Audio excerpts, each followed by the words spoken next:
Philippine National Police na magsagawa ng recruitment para sa 7,124 patrolman at patrolwoman sa ilalim ng PNP Calendar Year 2026 Regular and Attrition Recruitment Program alinsunod sa National Police Commission Resolution No. 2026-0116 na inaprubahan noong February 23, 2026. Layunin ng recruitment program na mapanatili ang sapat na bilang ng mga pulis sa bansa sa pamamagitan ng pagpapalit ng mga personnel na nawala dahil sa attrition at pagpapalakas ng human resource capability ng PNP alinsunod sa Republic Act No. 6975. Batay sa evaluasyon ng komisyon, pinagkalooban ang Pro 5 ng kabuang 359 quota slots kung saan 100 ang nilaan para sa regular quota at 259 naman para sa attrition quota. Samantala, isinagawa ng Regional Medical and Dental Unit 5 ang Body Mass Index o BMI assessment ng mga aplikante gamit ang makabagong BMI machine sa ilalim ng pangangasiwa ng Regional Recruitment and Selection Unit 5 kasama ang mga kinatawan mula sa NARPOLCOM at IMIG 5 bilang official observers ng recruitment process. Isa rin sa mahalagang bahagi ng recruitment process ang physical agility test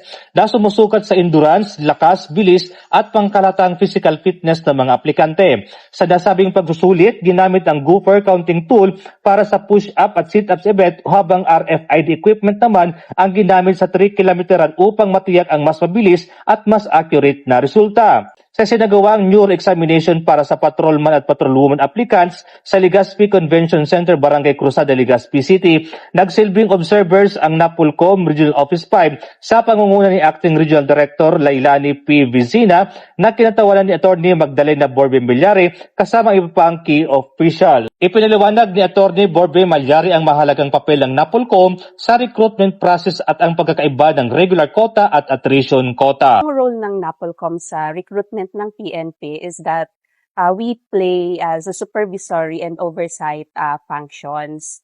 The NAPOLCOM ensures that the recruitment process is fairly, transparently, and ensure na na-observe yung rules and regulations set. So sa regular quota, it refers to the new positions created. Bale, yearly naman merong regular quota or regular budget na nakalaan dyan for regular recruitment. Whereas yung attrition quota naman, ito po yung slot reserved to those yung mga namatay, na-dismiss, disabled na mga PNP personnel natin, nag-resign. Yan po ang ipi-fill up ng sa attrition quota.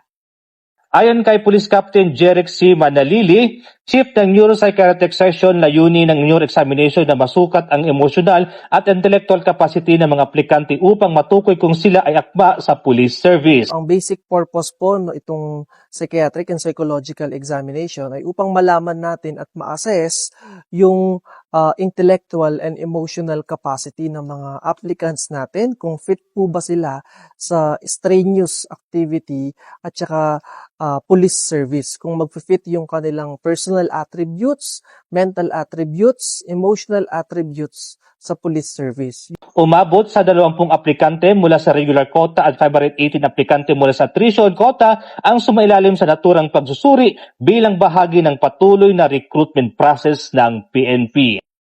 Mula dito sa Camp Brigadier General Simeon Ola, Legazpi City, ako po si Police Staff Sergeant Mercurito P. Lubindino Jr. Nag-uulat para sa Police News Network at ibang PNP para sa Bagong Pilipinas, serbisyo mabilis, tapat at nararamdaman.